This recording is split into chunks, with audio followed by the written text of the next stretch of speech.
रानी आज सुबह से ही बहुत उदास और परेशान थी। माँ के बार बार पूछने पर भी उसने कुछ नहीं बताया। वो अपने कमरे में सुबह से ही घुसी हुई थी। आज उसने अपना फ़ोन भी ज़्यादा इस्तेमाल नहीं किया था। दोपहर का समय था। घर में लंच की तैयारी चल रही थी।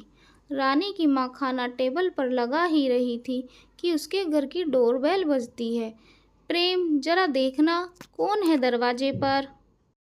मेरे हाथ में खाना है, शीला ने अपने बेटे से कहा। रुक प्रेम, मैं देखता हूँ, कहते हुए राकेश दरवाजे की ओर बढ़े। अरे प्रेमा जी, आप आइए आइए, अंदर आइए। मुस्कुराते हुए राकेश ने हाथ जोड़े और झुककर प्रेमा को अंदर आने को कहा ही था कि उनके पीछे शीला आ चुकी थी। अरे प्रेमा बहन, आप सब ठीक तो है? आइए, आप बिल्कुल सही टाइम पर आई हैं। बस खाना लगा ही रही थी डाइनिंग टेबल पर। शीला ने प्यारी सी स्माइल देते हुए कहा। हाँ, वो सब तो ठीक है शीला, मैं यहाँ कोई खाना खाने थोड़े ही आई हूँ। अंदर आते हुए प्रेमा ने थोड़ा सा जोश दिखाते हुए कहा। क्या हुआ बहन जी, आप तो नाराज हो रही हैं, कोई बात हुई क्या? राकेश जी ने प्रश्न भरी निगाहों से देखते हुए प्रेमा से पूछा।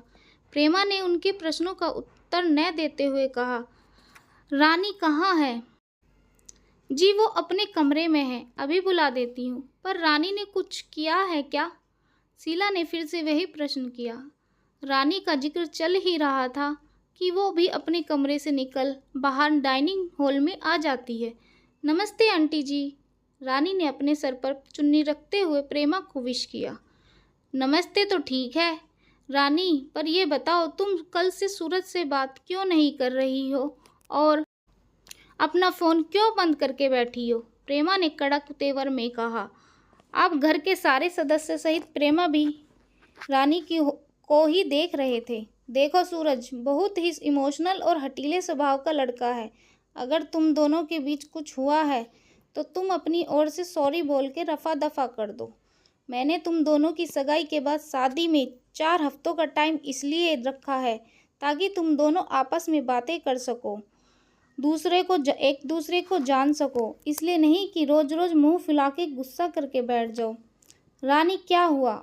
और प्रेमा आंटी सही तो कह रही हैं। अरे छोटे मोटे झगड़े तो अक्सर होते ही रहते हैं कपल्स में। अब हमें ही देख लो, शादी के इतने दिनों बाद भी तेरी माँ मेरे से रोज झगड़ा कर ही लेती है, फिर भी मुझे सॉरी बोलकर मामला रफा दफा करना ही पड़ता है। राकेश ने रानी से इस्माइल के साथ कहा। आप तो रहने ही दो, बच्चों को ऐसे टाइम पर भी न ये ही उदाहरण देना। बेटा रानी, अगर कुछ है तो हमें बताओ। कल को आपकी शादी सूरज से ही होनी है, इतना अच्छा लड़का हमें फिर नहीं मिलेगा। प्रेमा दीदी सही कह रही है। शीला ने भी रानी को समझाने की कोशिश की। रानी, हम तो अपनी दोनों फैमिली के भले के लिए कह रहे हैं। शादी के इनविटेशन कार्ड तक बढ़ चुके हैं, सारे रिश्तेदारों को पता चल चुका है। अब अगर कुछ होता है तो क्या कह के उन्हें मना करेंगे, ये हमारी दोनों फैमिली की नाक का सवाल है। और अब प्रेमा ने शीला की ओर देखा। शीला, मैंने तुम्हारी बात पर भरोसा करके अपनी दोस्ती को रिश्तेदारी में बदलने की कोशिश की, लेकिन ये रानी तो कल से सूरज को नाराज करके बैठी है। वो कह रहा है, माँ तुमने न जाने कैसी अनपढ़ टाइप की लड़की ढूंढी है मेरे लिए। अब तू तो जानती है शीला, मेरा सूरज बाहर पढ़ा लिखा है और ऊपर से थोड़ा हटीला भी है। अगर उसने एक बार मना कर दिया तो फिर अपने बापू की भी नहीं सुनेगा। अब तू देख ले, उसे सॉरी बोल के मनाना तो पड़ेगा। अब रानी कुछ बोलती उससे तेज वहाँ पर बैठी रानी की छोटी बहन डोली बोल पड़ी। दीदी क्यों सॉरी बोलेगी जब उनकी कोई गलती ही नहीं है?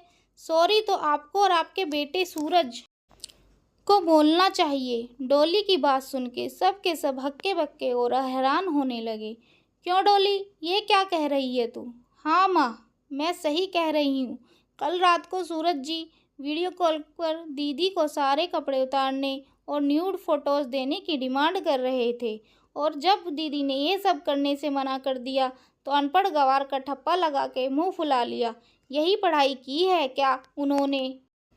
बाहर जाकर डॉली ने रोब झाड़ रही प्रेमा को उल्टा कटघरे में हिलाकर खड़ा कर दिया।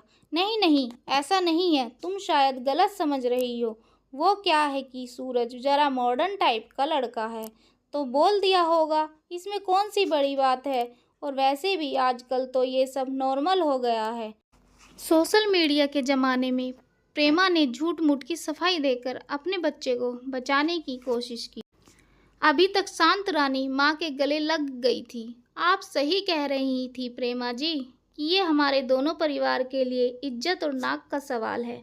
पर आप सोचने वाली बात यह है कि नाक किसकी कटी है, आपके परिवार की या हमारे परिवार की? अगर आपको किसी भले घर की लड़की के न्यूड फोटो मांगना आधुनिकता और नॉर्मल लगता है तो ये काम आपको मुबारक हो। ये सब हमसे तो न हो पाएगा। राकेश जी ने अपने दोनों हाथों से अपने आंसू साफ किए और फिर प्रेमा के आगे हाथ जोड़ लिए। प्रेमा, तू सब कुछ जानकर भी अनजान बनते हुए मेरी बेटी से सॉरी बोलने के लिए यहाँ तक चली आई। पर कोई बात नहीं, मैं तेरे घर पर तेरे बेटे की इस हरकत पर ये भी कहने नहीं आऊँगी कि तेरा बेटा मेरी बेटी के आगे सॉरी बोले, क्योंकि शायद इतनी संकीर्ण सोच रखने वाले इंसान को मैं अब दोबारा देखना भी पसंद नहीं करूँगी। अब तुम जा सकती हो। प्रेमा अब कुछ बोलने लायक ही नहीं रही थी। वो अपना सामूह लिए चुपचाप वहाँ से जाने लगती है।